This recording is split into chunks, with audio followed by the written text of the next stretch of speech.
Assalamualaikum warahmatullahi wabarakatuh. Saya Ahmad Mustafa Salsabil dan teman saya Vina Nurul Arifah dari kelompok 7 akan menyampaikan materi mengenai embriogenesis, morfogenesis, organogenesis, dan regenerasi.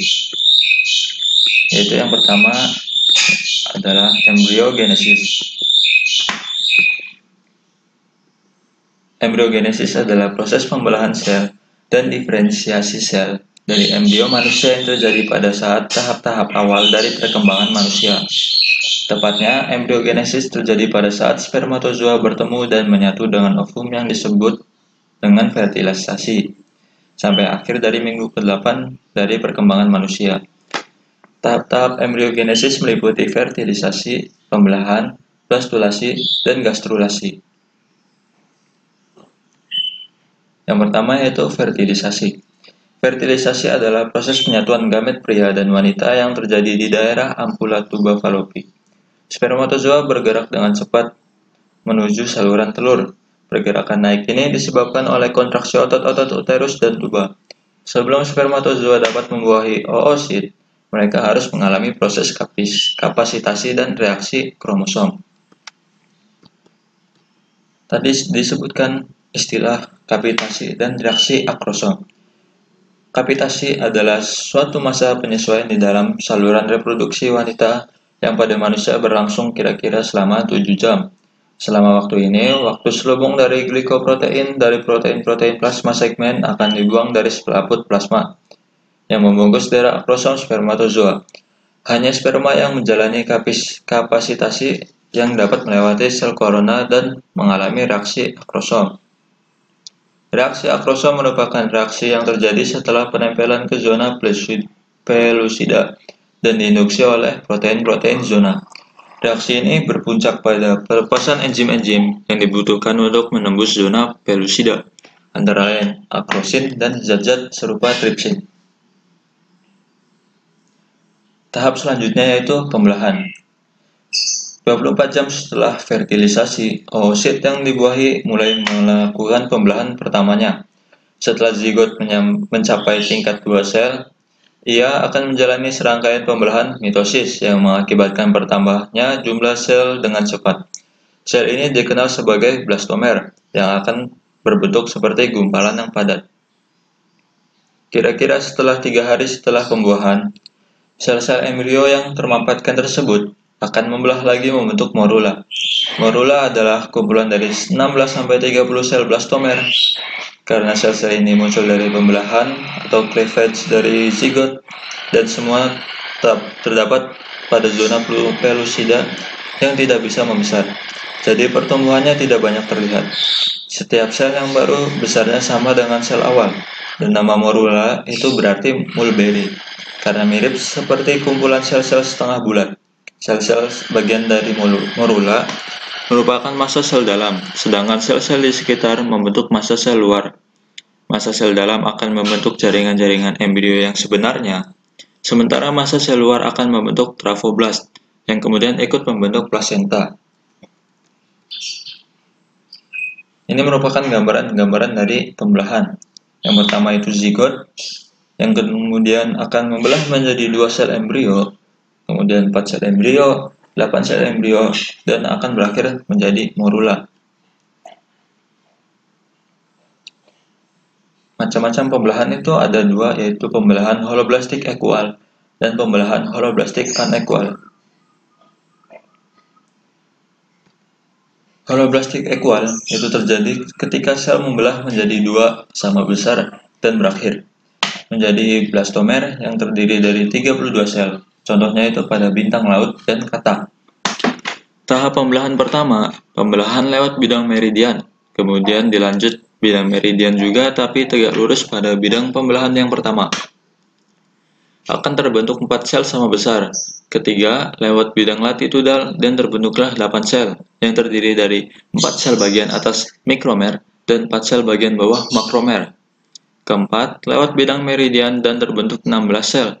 Kemudian lewat bidang latitudal serentak dan akan terbentuk 32 sel. Kemudian lewat bidang meridian sehingga akan terbentuk 64 sel. Pada pembelahan ke-7 dan ke-8 itu sukar diikuti, namun di akhir pembelahan ke-8, gumpalan sel membesar dan terdiri dari 70 sel. Berbentuk seperti buah pir yang disebut dengan morula yang bagian dalamnya tak berongga. Kemudian holoblastik anequal terjadi secara cepat pada kutub animal dan secara lambat pada kutub vegetal, akan membentuk makromer dan mikromer. Contohnya itu pada mamalia. Tahap pembelahannya itu yang pertama lewat bidang latitudinal yang membagi sel menjadi dua bagian, atas satu kutub animal lebih kecil. Kedua, lewat bidang meridian, namun hanya terjadi pada mikromer atau kutub vegetal yang akan terbentuk tingkat 3 sel, kemudian akan terbentuk 4 sel, lalu tingkat 5 sel sampai tingkat 8 sel. Pembelahan berikutnya itu sukar diikuti dan tidak serentak, namun akhirnya akan terbentuk blastomer yang terdiri dari 60-70 sel, yang berupa gumpalan tak berongga yang disebut morula. Pola pembelahan itu ada pembelahan radial holoblastik, pembelahan spiral holoblastik, pembelahan bilateral holoblastik, pembelahan rotasional holoblastik, pembelahan diskoidal meroblastik, dan pembelahan superficial meroblastik. Pembelahan radial holoblastik adalah pembelahan di mana blastomer yang terdapat pada bagian kutub anima telur terletak tepat di atas blastomer yang ada pada bagian vegetatif, sehingga pola blastomer adalah radial simetris, misalnya pembelahan pada echinodermata dan amphiochus. Pembelahan bilateral holoblastik dapat dijumpai terutama pada Ascidian dan nematoda. Pada tipe pembelahan ini, 2 dari 4 blastomer yang dihasilkan dari 2 kali pembelahan berukuran lebih besar dari 2 sel lainnya, sehingga akan membentuk sebuah bidang bilateral simetris. Pada pembelahan yang pertama, menghasilkan 2 sel yang tidak sama besar. Sel yang besar diberi notasi sel AB, sedangkan sel-sel yang lebih kecil diberi notasi PI. Kedua sel kemudian membelah secara simultan pada bidang yang saling tegak lurus, akan menghasilkan 4 blastomer dalam bentuk seperti huruf T. Susunan blastomer yang terbentuk seperti huruf T akan berubah menjadi suatu bentuk romboid. Pembelahan ketiga menyebabkan susunan blastomer semakin bilateral simetris.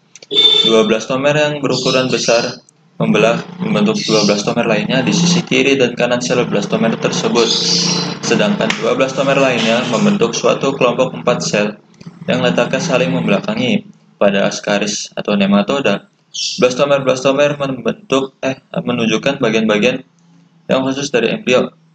Bagian A, B, dan C membentuk kulit hewan. Blastomer D membentuk endoderm dan saluran pencernaan. Blastomer MST membentuk mesoderm dan stomedeum. Dan blastomer P3 pada akhirnya akan menghasilkan sel-sel reproduksi. Kemudian pembelahan rotasional holoblastik. Pembelahan rotasional holoblastik dapat dijumpai pada mamalia, misalnya pada mencit dan manusia.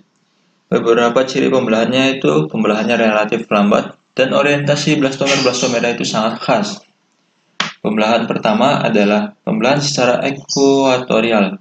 Pembelahan pada embrio mamalia berbeda dengan pembelahan pada embrio lain, di mana pada pembelahan embrio mamalia itu tidak sinkron. Blastomer pada embrio mamalia tidak semua membelah pada waktu yang sama. Jadi blastomer pada embrio mamalia tidak bertambah dari stadium 2 sel ke 4 sel dan 4 sel menjadi 8 sel. Kemudian pembelahan diskoidal meroblastik. Pembelahan diskoidal meroblastik dapat dijumpai pada ikan, reptil, dan burung. Pembelahan hanya berlangsung pada blastodis yang terdapat pada kutub anima telur, sedangkan yolk tidak turut membelah. Pada burung, pembelahan berlangsung di saluran reproduksi. Pada pembelahan yang pertama, blastodis membentuk 2 blastomer yang tidak terpisah secara sempurna. Pembelahan kedua tegak lurus pembelahan pertama dan menghasilkan 4 blastomer yang juga tidak terpisah secara sempurna. Pembelahan ketiga, 2 bidang pembelahan simultan sejajar dengan pembelahan yang pertama dan menghasilkan 8 blastomer. Pembelahan keempat merupakan bidang pembelahan yang melingkar dan memotong semua bidang pembelahan terdahulu. Pembelahan kelima adalah pembelahan radial, memotong bidang pembelahan keempat dan menghasilkan blastomer tepi yang juga tidak terpisah secara sempurna, sedangkan pembelahan selanjutnya sukar diikuti. Kemudian pembelahan superficial meroblastik. Pembelahan superficial meroblastik dapat dijumpai pada serangga dan arthropoda lainnya. Inti zigot pada bagian tengah telur akan membelah secara mitosis beberapa kali tanpa diikuti dengan pembelahan sitoplasma. Pada Drosophila sp, dihasilkan inti sebanyak 256 inti. Inti-inti tersebut dinamakan energit. Energit selanjutnya bermigrasi ke bagian tepi telur. Masing-masing inti dikelilingi oleh sebagian kecil sitoplasma asal. Embrio pada saat ini disebut stadium signatal blastoderm. Massa sitoplasma pada bagian tengah telur menjadi hancur dan hilang. Inti yang bermigrasi ke bagian posterior telur kembali ditutupi oleh membran sel yang baru untuk membentuk pol sel pada embrio. Sel-sel tersebut kelak akan menjadi sel kelamin pada saat dewasa. Setelah pol sel terbentuk, membran oosit melipat ke dalam di antara inti, sehingga pada akhirnya setiap inti menjadi suatu sel tunggal dan menghasilkan blastoderm selular. Kemudian tahap selanjutnya dari embriogenesis yaitu blastulasi. Blastulasi merupakan salah satu stadium yang mempersiapkan embrio untuk menyusun kembali sejumlah sel pada tahap perkembangan selanjutnya. Distribusi yolk pada setiap jenis sel telur pada suatu spesies berpengaruh terhadap bentuk-bentuk blastula. Umumnya blastula memiliki sebuah rongga yang disebut rongga blastula atau blastozoel. Macam-macam blastula yaitu zoeloblastula, discoblastula, blastokista, dan stereoblastula. Tahap selanjutnya yaitu gastrulasi. Gastrula adalah bentukan lanjutan dari blastula yang lekukan tubuhnya sudah semakin nyata dan mempunyai lapisan dinding tubuh embrio serta rongga tubuh. Gastrula pada beberapa hewan tertentu seperti hewan tingkat rendah dan hewan tingkat tinggi itu berbeda dalam hal jumlah lapisan dinding tubuh embrionya. Kemudian materi selanjutnya yaitu morfogenesis. Morfogenesis merupakan salah satu dari 3 aspek dasar biologi perkembangan bersama dengan kontrol pertumbuhan sel dan diferensiasi sel. Proses morfogenesis mengontrol distribusi spasial sel yang terorganisir selama perkembangan embrio suatu organisme. Respon morfogenik dapat diinduksi dalam organisme oleh hormon, oleh zat yang diproduksi oleh organisme lain, atau oleh tekanan mekanis yang disebabkan oleh pola spasial sel. Morfogenesis dapat terjadi di embrio, organisme dewasa, dalam kultur sel, atau di dalam massa sel tumor. Mungkin itu saja yang bisa saya sampaikan. Untuk materi selanjutnya akan disampaikan oleh teman saya yaitu Vina Nurul Arifah. Cukup sekian yang bisa saya sampaikan dan terima kasih. Assalamualaikum warahmatullahi wabarakatuh. Assalamualaikum warahmatullahi wabarakatuh. Nama saya Vina Nurul Arifah dengan nomor induk mahasiswa 1908106111 sebagai pemateri kedua akan mempresentasikan terkait organogenesis dan regenerasi pada mata kuliah struktur dan perkembangan hewan. Yang akan saya jelaskan terlebih dahulu yaitu organogenesis. Pengertian dari organogenesis itu sendiri adalah suatu proses pembentukan organ yang berasal dari 3 lapisan geminal embrio yang telah terbentuk terlebih dahulu pada tahap gastrulasi. Masing-masing lapisan yaitu ektoderm, mesoderm, dan endoderm akan membentuk suatu bumbung yang akan berkembang menjadi sistem organ tertentu yang berbeda namun berkaitan satu dengan yang lain. Pada organogenesis juga terjadi tahap pertumbuhan akhir embrio yaitu penyelesaian secara halus bentuk definitif menjadi ciri suatu individu. Selama proses organogenesis, berbagai daerah pada 3 lapisan geminal berkembang menjadi rudimen dari organ-organ. 3 jenis perubahan morfogenetik yaitu pelipatan, pemisahan, dan pengelompokan padat atau kondensasi. Sel-sel adalah bentuk pertama pembentukan organ. Model pembentukan organ. Pada awalnya organ terbentuk secara sederhana yaitu melekuk, menonjol, melipat, menebal, dan membentuk kuncup.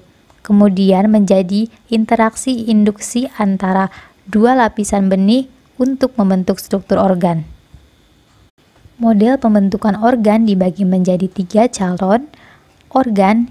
Yang pertama yaitu calon organ ektoderm, yang kedua calon organ dari mesoderm, dan yang ketiga calon organ dari endoderm.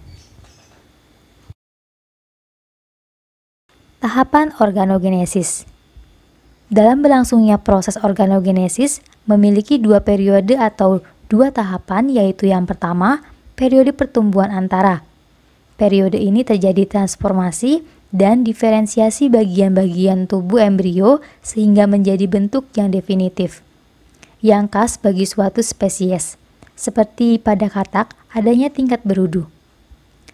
Yang kedua, periode pertumbuhan akhir. Periode pertumbuhan akhir adalah periode penyelesaian bentuk definitif menjadi suatu bentuk individu, yang mencakup pertumbuhan jenis kelamin dan roman atau wajah yang khas bagi suatu individu. Kemudian ada diferensiasi, proses yang terjadi secara terus-menerus pada sel, jaringan, untuk membentuk struktur yang spesifik dan melalui interaksi sel yang diperantarai oleh molekul signaling yang bervariasi. Pada proses ini dikendalikan oleh faktor gen yang dibawa pada saat terjadi pembentukan kutub fungsional dan kutub vegetatif. Pada akhirnya, masing-masing bagian endoderm, mesoderm, dan ektoderm akan mengalami diferensiasi menjadi organ-organ. Kemudian ada transformasi. Pada epidermis, neuroectoderm, mesoderm berkembang menjadi 3 diantaranya. Yang pertama, calon chorda dorsalis, yang kedua, calon endoderm, dan yang ketiga, daerah germinal yang mengandung calon sel kelamin.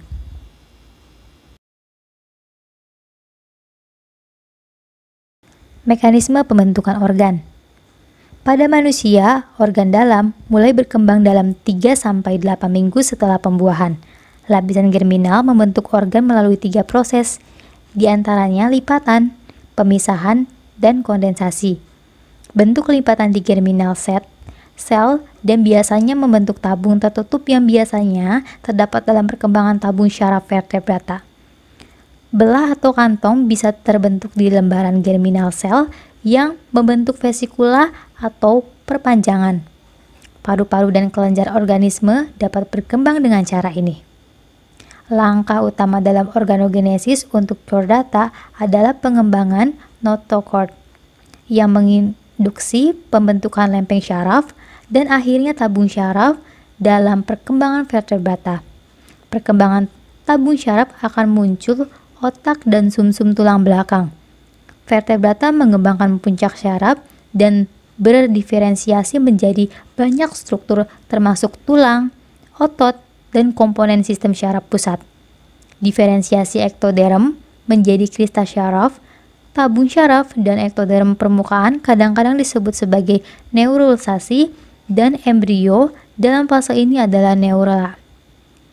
Selem tubuh terbentuk dari perpecahan mesoderm di sepanjang sumbu somit. Proses pembentukan sistem syaraf. Pada vertebrata, umumnya bahwa neuralisasi diawali dengan pembentukan sepasang lipatan daratan neural. Lipatan meninggi, puncak lipatan lembur di bagian tengah sehingga membentuk bumbung neural atau kanalis neuralis. Di kanan kiri saluran terdapat sel-sel yang tidak ikut membentuk saluran disebut crista neuralis. Adapun pembentukan syaraf mencakup 3, yaitu diantaranya kanalis neuralis mengalami diferensiasi di bagian anterior akan menjadi otak. Rhembenkephalon menjadi metathenkephalon dan milenkephalon. Yang ketiga adalah crista neuralis mengalami perkembangan menjadi ganglion spinal.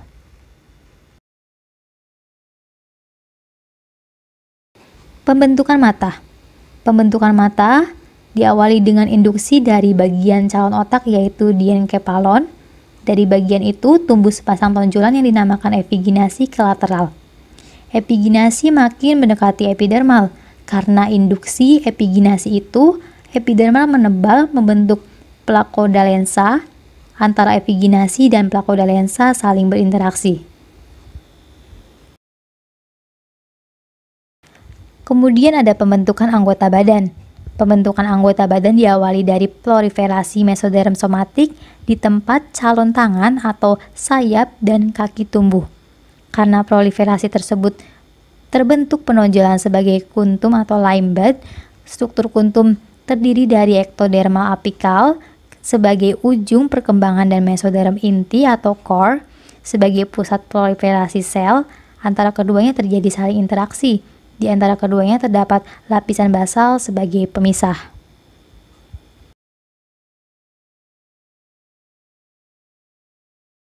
Selanjutnya yaitu ada pembentukan sistem urogenital. Sistem urogenital berasal dari mesoderm yang terdapat pada pertemuan antara somatik mesoderm dengan plasmatik mesoderm atau disebut dengan mesoderm intermediate. Mesoderm ini berada di bagian dorsal coelom. Pembentukan sistem urogenital dimulai terbentuknya pematangan genital atau genital rite terdapat di kanan kiri mesontrum dorsal. Calon sel kelamin atau gonokit mengumpul setelah mengalami migrasi dari lapisan endoderm. Gonad terbentuk dari unsur calon sel kelamin berada di bagian luar atau korteks dan mesoderm membentuk medula. Kemudian materi yang akan saya presentasikan selanjutnya adalah regenerasi. Adapun pengertian dari regenerasi itu sendiri ialah memperbaiki bagian tubuh yang rusak atau lepas kembali seperti semula. Kerusakan itu bervariasi, ada yang ringan seperti luka dan memar, ada yang sedang yang menyebabkan ujung bagian tubuh terbuang, dan ada yang berat yang menyebabkan suatu bagian tubuh terbuang. Suatu organisme, khususnya hewan, memiliki kemampuan untuk memperbaiki struktur atau jaringan yang mengalami kerusakan akibat kecelakaan yang tidak disengaja karena kondisi natural atau kerusakan yang disengaja oleh manusia untuk keperluan penelitian atau eksperimen. Hilangnya bagian tubuh yang terjadi ini setiap saat akan dapat muncul kembali, dan dalam kasus ini proses perbaikan diri ini kita disebut sebagai regenerasi. Adapun mekanisme regenerasi yang pertama yaitu regenerasi anggota tubuh amfibia. Jenis amfibia yang sering digunakan sebagai objek studi regenerasi adalah salamander dewasa dan larvanya. Terutama spesies-spesies Ambystoma dan Tristurus. Juga regenerasi anggota tubuh telah banyak dilakukan pada tingkat larva anura, terutama dari genus Rana dan Xenopus, telah dipelajari secara sesama dan sekaligus merupakan subjek terkenal dalam memperbaiki dan mempelajari regenerasi anggota tubuh. Menurut Singer dan Browder yang dikutip pada tahun 1984, bahwa proses-proses yang terlibat dalam regenerasi anggota tubuh Tristurus tristarus setelah diamputasi meliputi hal-hal sebagai berikut. Yang pertama yaitu periode penyembuhan luka, yang kedua periode penghancuran jaringan, histolisis, yang ketiga periode pembentukan blastema, dan yang keempat diferensiasi dan morfogenesis. Mekanisme regenerasi yang kedua yaitu asal sel yang beregenerasi.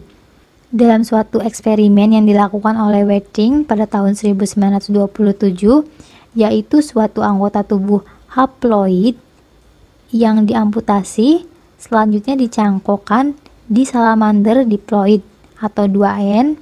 Hasil pencangkokan ini dibiarkan sampai sembuh. Berikutnya dilakukan amputasi pada bagian lengan atas dari anggota badan haploid yang telah sembuh. Setelah dibiarkan beberapa saat, telah muncul blastema dan hasil eksperimen menunjukkan bahwa semua sel-sel beregenerasi adalah haploid atau N. Mekanisme regenerasi yang ketiga yaitu pengaturan dan pemeliharaan polaritas. Pengaturan dan pemeliharaan polaritas dari suatu organisme adalah ciri umum semua pola regenerasi baik pada tumbuhan maupun hewan. Contoh jelasnya dipertahankan polaritas diperhatikan pada anggota badan Urodela. Apabila anggota badan Urodela diamputasi kemudian puntungnya disisipkan ke dalam otot punggung yang telah disayat dan dibiarkan, setelah puntung tersebut di mana sudah tersedia pembuluh darah dan syaraf, kemudian anggota dari tubuh diamputasi melalui bagian lengan atas atau humerusnya. Ternyata blastemanya selalu membentuk bagian-bagian distal dari anggota badan, yang dimulai dari pembentukan bagian yang sesuai dengan tempat terjadinya amputasi, walaupun bagian anggota badan dalam posisi terbalik. Hasil percobaan ini menunjukkan bahwa suatu pembalikan dari polaritas telah terjadi pada anggota badan sifat informasi dalam bentuk pertumbuhan. Mekanisme regenerasi yang terakhir yaitu yang keempat adalah proses apical cap dalam suatu faktor. Setelah anggota badan diamputasi segera, epidermis kulit menutup luka berproliferasi untuk membentuk struktur apikal epidermis cap yang berlapis banyak atau multilayer. Telah dibuktikan bahwa AEC tersebut telah jika ditransplantasi sebagian dasar suatu blastema anggota badan menginduksi pertumbuhan sekunder dan pelengkapan anggota badan pada waktu AEC dicangkok ke lokasi yang baru, indeks mitosis pada tempat asal AEC menjadi berkurang. Sekurang-kurangnya dalam hal diulangi selama regenerasi karena AEC merangsang pertumbuhan mesoderm. Regenerasi pada hewan dibagi menjadi dua kelompok. Yang pertama yaitu kelompok invertebrata dan kelompok vertebrata. Yang pertama yaitu adalah regenerasi pada kelompok invertebrata. Di antaranya mencakup hidra atau filum Coelenterata. Pada hidra dapat dipotong-potong sampai kecil sekali dan 1-200 bagian dari tubuhnya menjadi individu baru yang sempurna. Hewan ini memiliki sel induk yang menyebar merata di seluruh tubuhnya. Pada hidra hanya terdapat satu jenis sel induk yang dapat melakukan segala pekerjaan dan fungsi. Kemudian ada planaria dari filum Platyhelminthes. Planaria merupakan hewan yang paling tinggi daya regenerasinya. Sekitar 1-300 dari bagian tubuhnya dapat menjadi individu baru yang sempurna. Misalnya apabila cacing gepeng itu dipotong dua secara melintang akan terbentuk dua cacing yang identik. Kemudian ada filum dari Echinodermata. Apabila seekor bintang laut jika dicincang oleh nelayan lalu dilempar lagi ke laut, tiap cincangan kecil dapat lagi tumbuh jadi individu baru. Contohnya pada teripang atau Holothoroidea bisa melepaskan sendiri alat-alat dalamnya, misalnya alat penapasan dan saluran pencernaan, keluar lewat anus untuk diganti dengan yang baru. Selanjutnya ada hewan dari filum Annelida. Annelida mempunyai daya regenerasi terbatas. Apabila tubuhnya dipotong, maka setiap potongan tubuh tersebut dapat tumbuh lagi menjadi individu baru yang sempurna. Tetapi segmennya tidak selengkap semula. Alat genetalia tidak ikut beregenerasi. Pacet dan lintah atau Hirudinea tidak beregenerasi. Pada filum Mollusca, hewannya memiliki daya regenerasi yang sangat kecil. Adapun filum Arthropoda, contohnya kelas Crustacea, termasuk ke dalam hewan yang tinggi daya regenerasinya di dalam filum ini, baik tingkat larva maupun dewasa. Akan tetapi pada insekta terdapat pada waktu larvanya saja sangat terbatas regenerasinya. Pada laba-laba dan kepiting melepas sendiri ruas-ruas kakinya atau disebut dengan autotomy. Selain hewan invertebrata dapat melakukan regenerasi, pada kelompok vertebrata juga dapat melakukan regenerasi. Yang pertama yaitu pada kelas Aves. Pada Aves daya regenerasi hanya terjadi pada bagian kecil paruhnya. Sedangkan pada amfibia, jenis amfibia yang sering digunakan sebagai objek studi regenerasi adalah salamander. Dipakai contoh salamander jenis Urodela dalam penelitian atau eksperimen untuk meneliti proses regenerasi.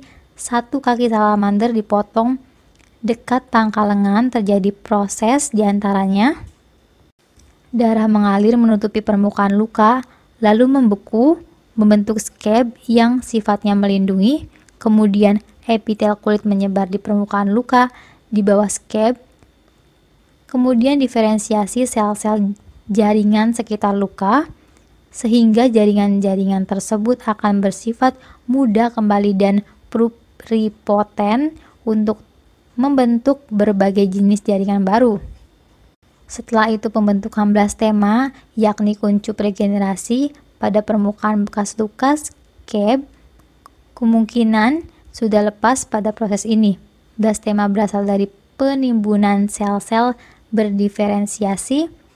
Selanjutnya proliferasi, sel-sel dediferensiasi secara mitosis.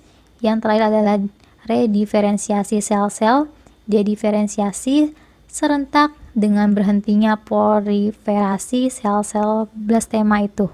Selanjutnya pada Pisces. Pada Pisces, regenerasinya terbatas hanya pada sirip. Regenerasi pada sirip ikan digolongkan sebagai regenerasi epimorfik.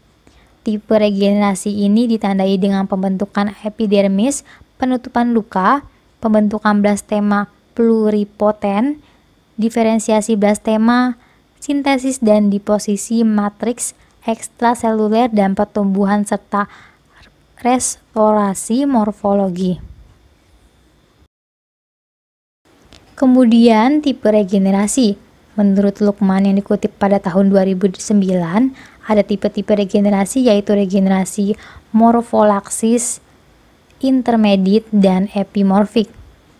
Yang pertama yaitu regenerasi morfolaksis, yaitu suatu proses perbaikan yang melibatkan reorganisasi bagian tubuh yang masih tersisa untuk memulihkan kembali bagian tubuh yang hilang. Pemulihan bagian yang hilang ini sepenuhnya diganti oleh jaringan lama yang masih tertinggal. Yang kedua yaitu regenerasi intermediate, melibatkan pembelahan sel-sel tetapi mempertahankan fungsi sel yang telah terdiferensiasi. Regenerasi intermediate disebut juga sebagai regenerasi konservatori. Pada regenerasi ini, sel-sel pembelahan tetapi mempertahankan fungsi sel yang telah terdiferensiasi. Tipe regenerasi konservatori khas pada hati manusia. Yang terakhir yaitu dari tipe regenerasi adalah regenerasi tipe epimorfik, yang merupakan salah satu tipe regenerasi yang melibatkan dediferensiasi struktur dewasa untuk membentuk massa sel yang belum terdiferensiasi. Massa sel tersebut dikenal dengan blastema. Blastema direspirasikan membentuk struktur baru untuk menggantikan struktur yang hilang. Regenerasi epimorfik terjadi pada pergantian membran atau alat gerak, contohnya kaki menjadi sirip. Sekian pemaparan presentasi dari kelompok 7 yang merupakan kelompok terakhir yang mencakup embriogenesis, morfogenesis, organogenesis, dan yang terakhir regenerasi mata kuliah struktur dan perkembangan hewan. Kurang lebihnya mohon maaf. Wabillahi taufik wal hidayah. Wassalamualaikum warahmatullahi wabarakatuh.